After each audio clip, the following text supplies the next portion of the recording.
We should be live now. Hello and welcome to everyone who's joined us for today's masterclass titled Names in the Landscape Scotland and the Northern Isles, led by Emily Harris Taylor.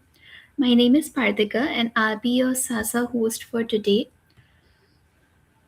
To introduce SASA, SASA stands for Save Ancient Studies Alliance. It works to promote the study of the ancient world and engagement with our human deeper past, building a grassroots movement through outreach, collaboration, accessibility, and public scholarship. We work towards our goal of inspiring a wide, inclusive community of scholars, learners, and students.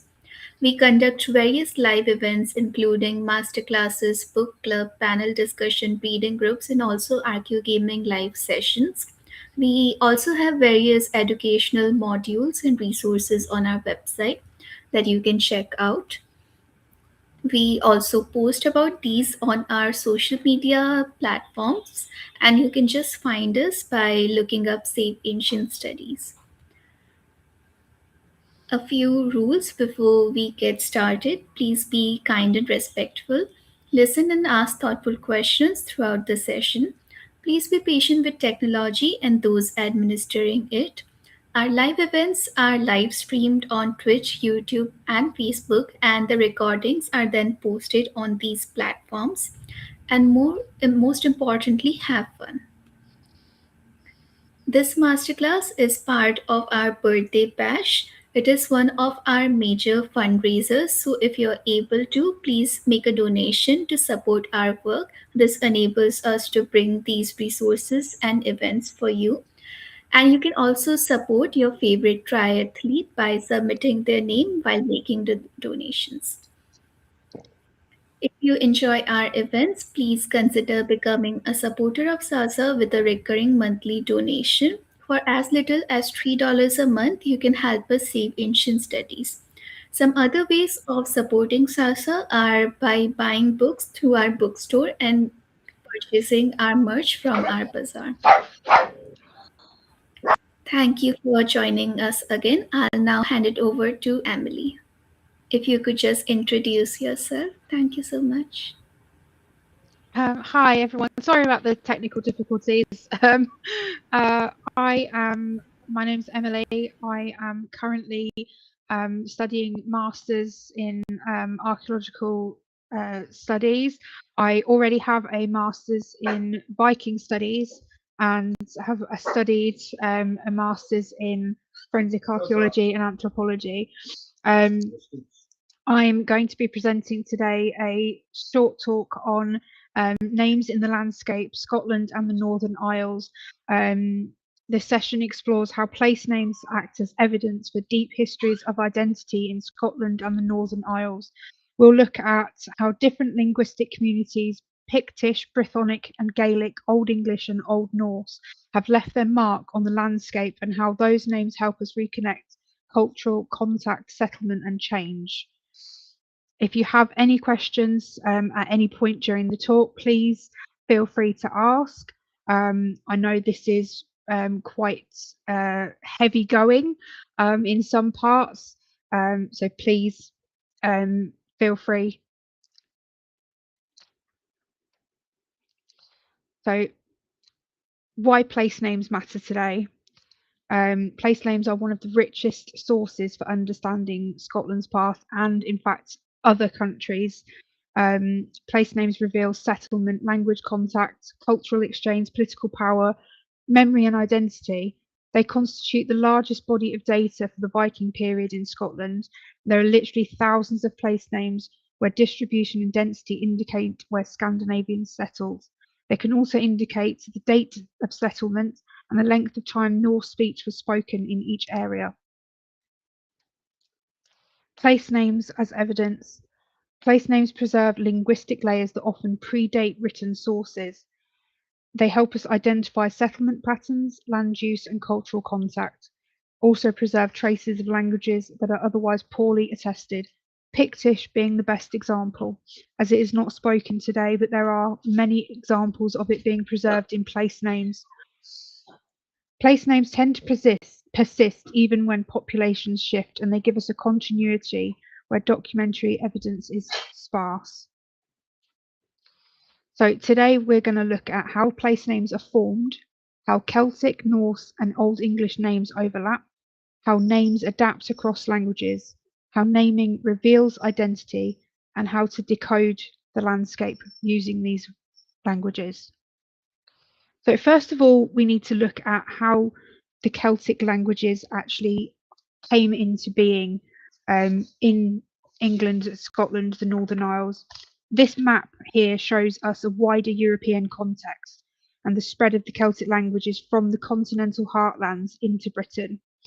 So the yellow area here shows the core Hallstatt territory, which is the beginning of the Celtic languages, and the light green shows the Celtic language speakers around 270 BC, and the dark green patches show Celtic language speakers today. So you can see the sort of spread of the Celtic language across the European continent and into England, Scotland, Ireland. This helps us understand why P Celtic and Q Celtic languages appear where they do in Scotland. P Celtic stands for Pictish and Brythonic. Q Celtic stands for Gaelic and Old English and Old Norse. It's just the way that language scholars have sort of separated the Celtic languages. So we look at Scotland as a linguistic manuscript. Scotland, around the year 600, preserves multi layers of languages. We have the P Celtic, the Pictish Brythonic still being spoken, the Q Celtic, Gaelic, Old Norse, and Old English. And there is also Cumbric language, which has now disappeared today.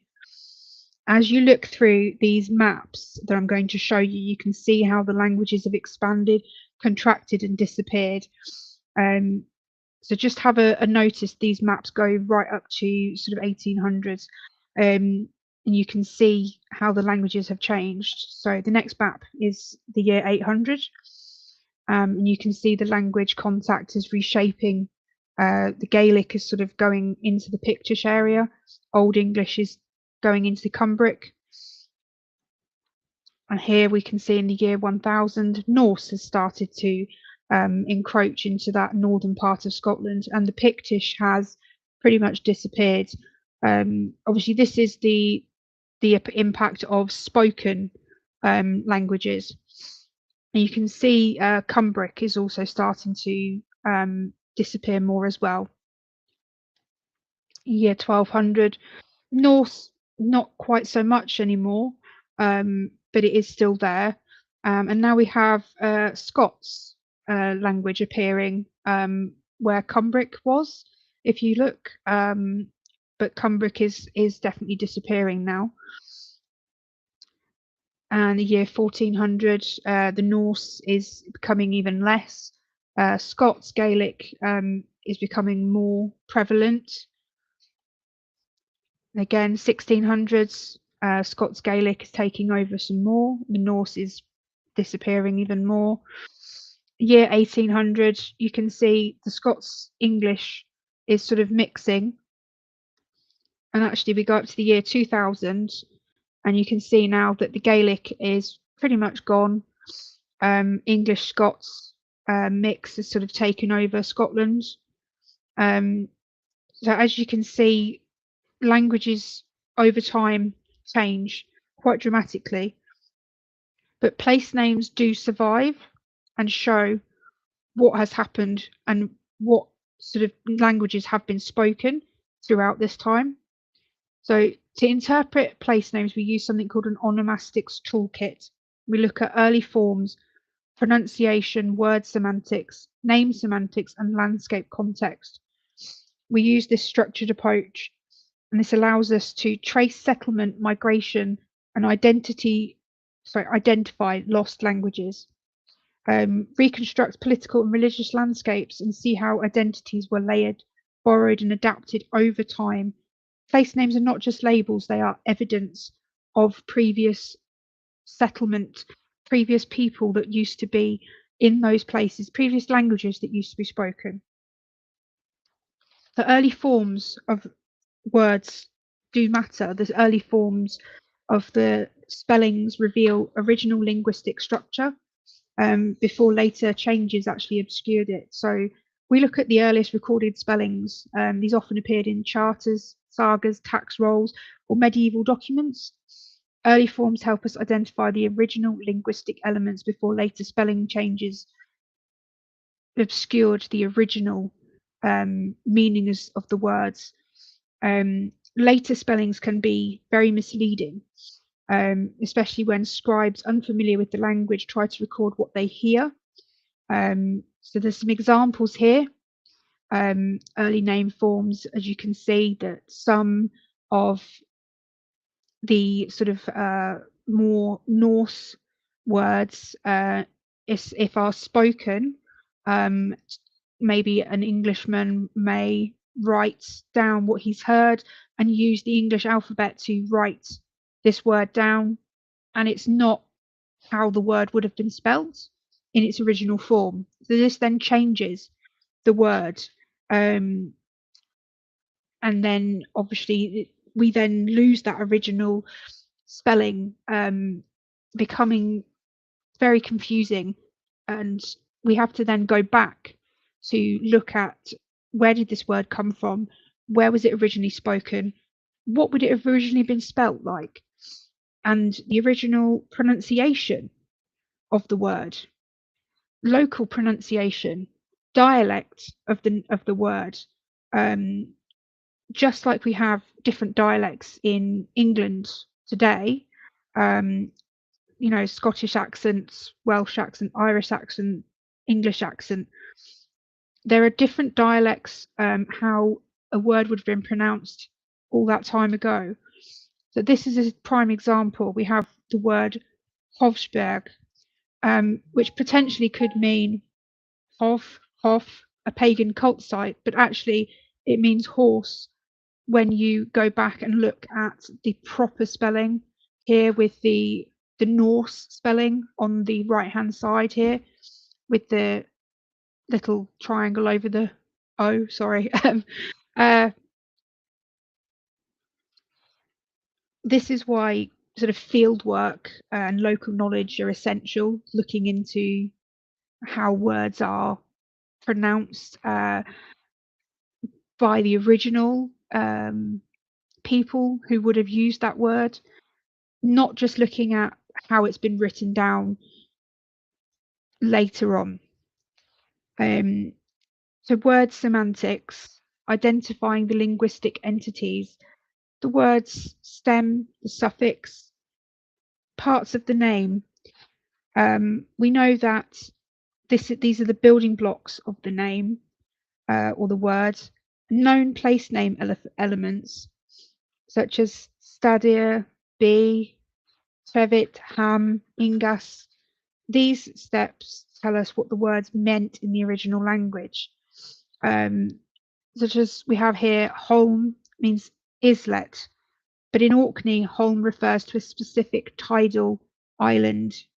So this is name semantics. There's a difference between word semantics and name semantics. So name semantics, apart from the word semantic analysis, also identify the link of the name to the landscape. We have to bear this in mind as well. We also have contextual interpretation. Place names sit at an intersection of language between all these different languages: Norse, Gaelic, Pictish, English. We have to look at how the words might have been describing the landscape, the topography, the coastlines, resources, culture, beliefs, power structures, settlement patterns. Understanding a name means understanding all of these. And then we must look at how the names adapted across languages as the languages developed across time. When names move between languages, they change, as we've just seen with the dialect and someone hearing a word and writing it in their own alphabet. Phonological, morphological, syntactic, semantic, and lexical adaptations all occur. I know this can seem very English literature heavy, but it is all very important in learning how to interpret these names and looking at what they mean for who was around at the time, who inhabited this space in the past. Adaptations of the names reveal contact between the linguistic communities.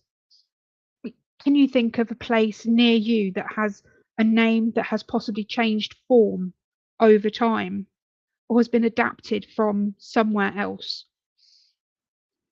If you can, please think of something. If you can, by all means, put it in the chat for others to see. I mean, we have good examples of these in Scotland, as I say, which is why I'm talking about this. But there are also examples in other parts of the world, in other languages. So please, if you think of something near you, a place name that has changed form over time, we'd love to hear about it. Please put it in the chat.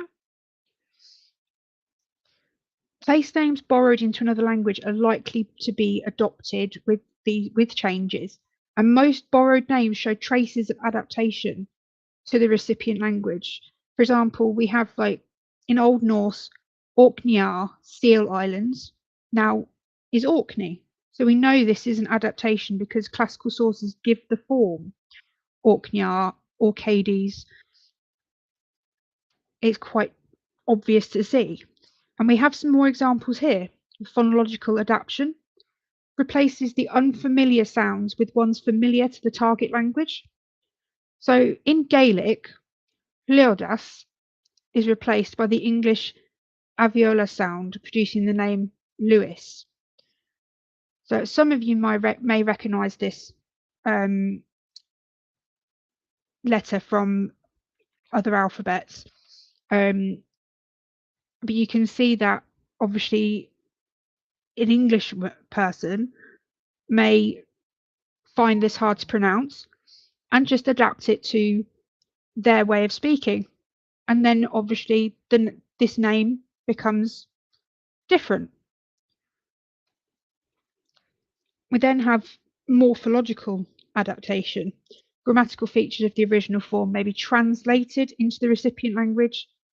For example, the Trossachs reflects the plurality of Na Trosachien, the Cross Hills. We have syntactic adaptation, which can occur when names move between Germanic and Celtic languages. For example, in British, Din Edin and Gaelic Dun Edin is the generic term comes first, while in Scots English Edinburgh it appears last, following typical syntax. So if you can see, Edinburgh has actually changed the order of the two words to make a new word.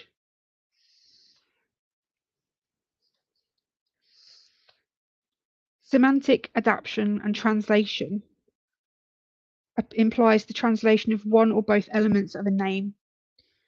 Partial translations are quite common and normally affect the generic. Compare Edinburgh from before.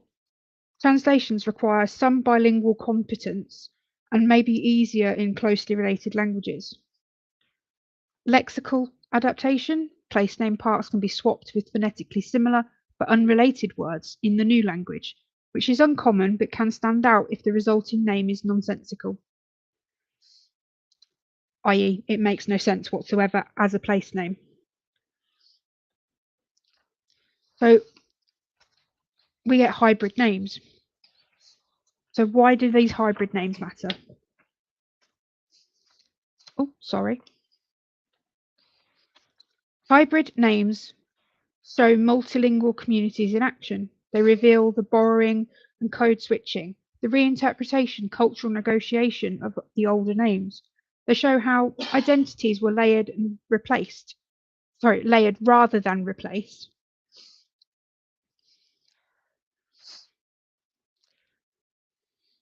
when languages meet in the landscape. These hybrid names form more than one language and are especially valuable. They reveal the contact, coexistent, and layered identities of Scotland's past. Hybrid names mostly occur in Scotland when the Norse settlers encountered an already named landscape, or Gaelic speakers later adapted Norse names. Borrowed words entered local naming traditions. Some names were reinterpreted or expanded. We have quite a few examples from Scotland for you to look at, but there are some sources and limitations. Early forms often survive only in later documents. Map spellings may obscure local pronunciation. Some names are ambiguous or contested. Not all names can be securely dated, and place names must be read alongside archaeology and history. So we have, for example, Adtornish, the Gaelic word for Ard, headland, and Norse, Ness, headland, a Gaelic addition to an older Norse name. Then also have, for example, Loch Langvat, Gaelic word for loch, and Norse Langvatn, long lake. So the Norse ex nomini unit preserved with a Gaelic frame. There's some other examples here. Castle Skerry and Aberfan, Pictish Aber, river mouth, and Norse Vath, water lake. I may have pronounced some of these incorrectly. Please don't hold that against me. I'm not an expert in pronouncing these words. I do apologise. Now we have got some maps that show you the spread of some of these names. So pre-Celtic names, there are several pre-Celtic remnants that have been shown on maps. That the suggested ones are Arran, Tiri, Mull, Rum, Oist, Lewis, Unst, and Yell.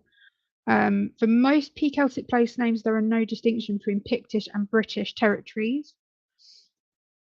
But as we can see here, we have got quite a few scattered around the north of Scotland. This map is from the Scottish place names, their study and significance, and shows Aber, Fren, Pert, Lanark, and Kev, which are all showing us that early Celtic settlement around North Scotland. This is also quite interesting. This is another word that you can find in place names, Treff, which means village or dwelling, which is all of these dots have place names containing Treff, which shows the sort of spread of that particular word. Then we have the British word for care, fort, quite a few of those in a pretty clustered kind of area. And we have, this is very interesting, Pictish names. Pit means portion or share, and this is an exclusively Pictish name.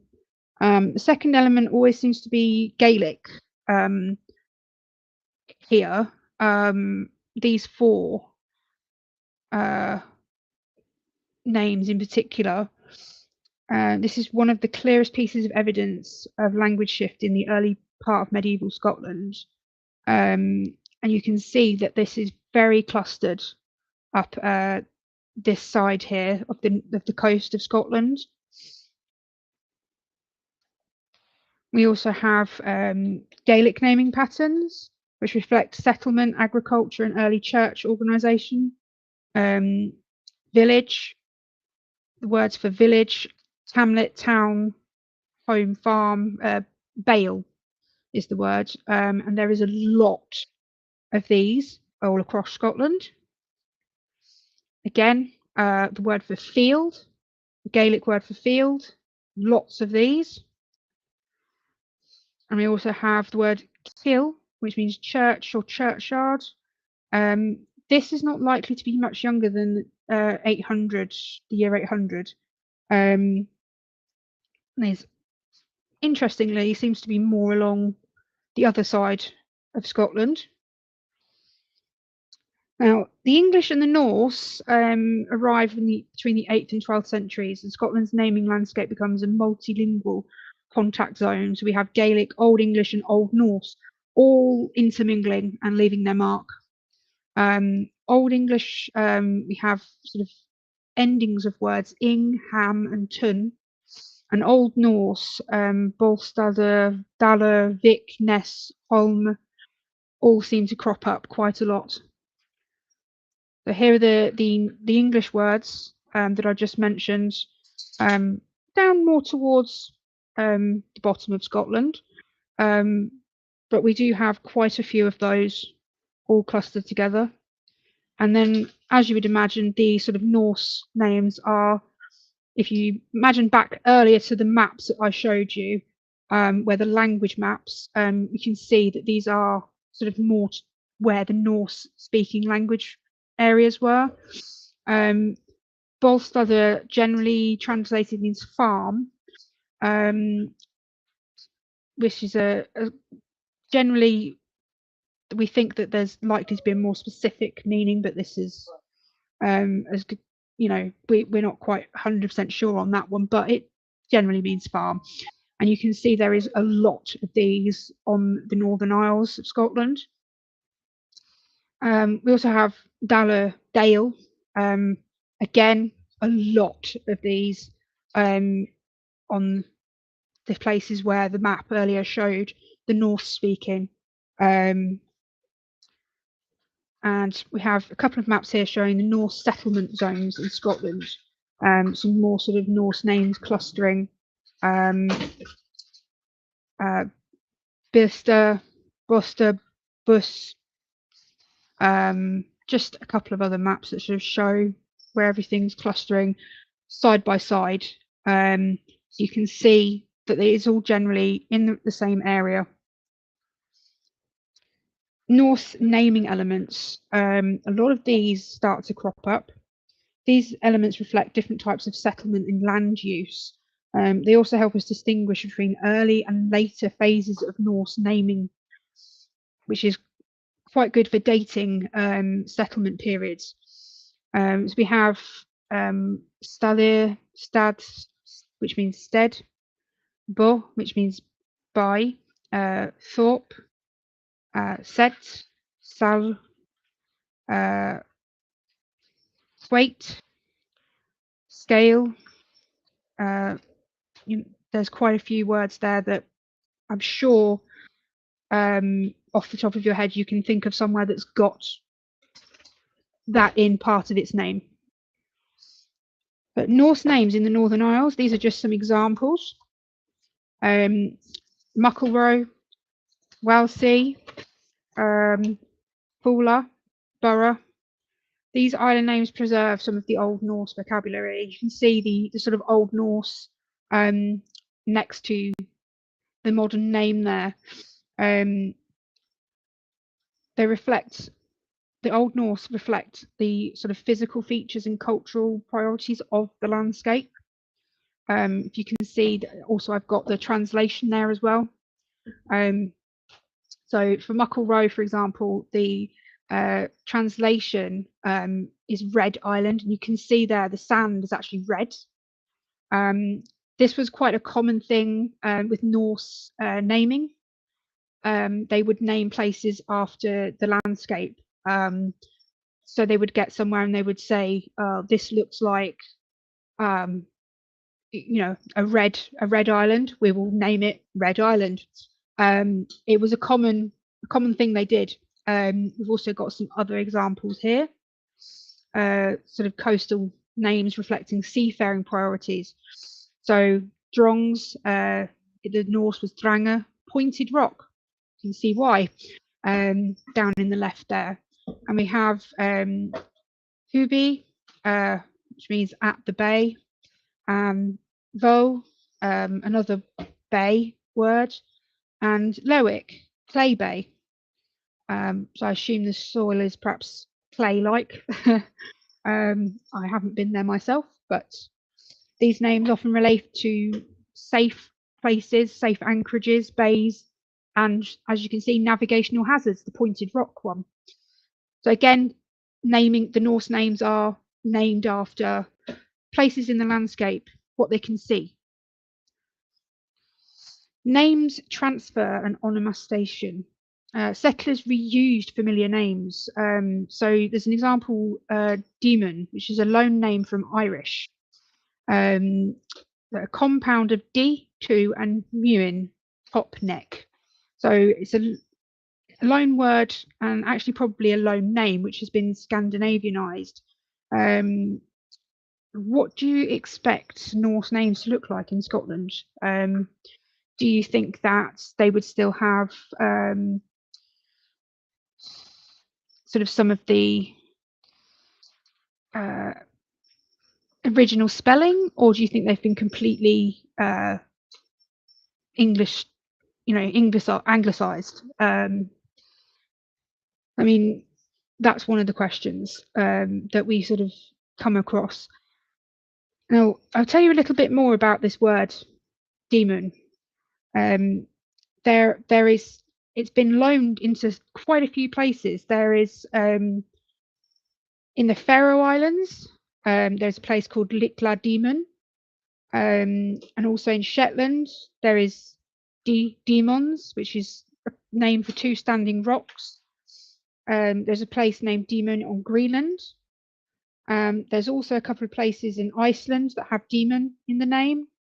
Now, this is not any form of a Germanic word. So it further proves that it is a loan word. So it's sort of a word that settlers have taken with them to places and reused. It's not been, translated or anything like that. It's definitely been taken with them to these other places and just reused. If you can think of settlers from England going to America or Australia and reusing words from England as a new place, when they settle in England on Australia, they would reuse those words. Hence why we have the same names for towns, cities in America and Australia as we do in England, because it was their home. They would take those words with them and they would resettle there. But again, this is a case of that. So clearly it was something that was done all those years ago. Now, just to show you a case study of one particular name that's been reused, Papa means priests, and it's found all over Orkney, Shetland, the Hebrides and the Faroes, and even in Iceland. You can see here from the little red dots. The distribution, it suggests it's not isolated to hermitages of priests, but estates, and even those estates later controlled by Norse earls, because Shetland, Orkney, Caithness and the Hebrides was controlled by Norse earls much later on into even the 1400s. This shows how names can shift over time.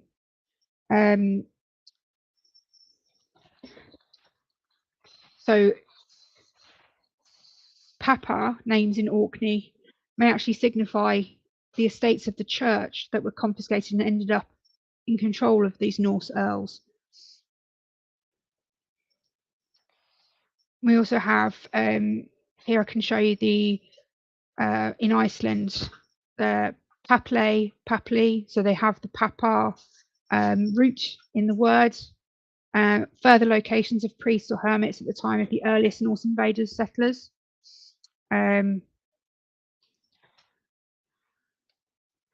We have another case study, Pentland Firth, from the Old Norse Petlandsfjord, Fjord. It seems not to be related to Pentland Hills and possibly Middle English Pent, which means enclosed. We also have the Old Norse word Giga, God Island, recorded as Goofy, God Island. It fits a wider pattern of islands named for deities in Norway. Its position near hazardous waters may explain its symbolic significance. Could reflect a pagan cult practice or a site associated with divine protection. The clearest examples, one of the clearest examples of Norse religious place names in Scotland. You can see here a lot of the places on this map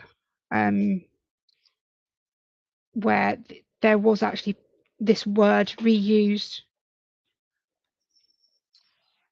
One of the very few Scottish islands with a god name in its place name means that this is quite important. Suggests the island held ritual or symbolic significance for the Norse settlers. The naming of the island after a deity could reflect its role in a navigational landmark or a place requiring divine favour.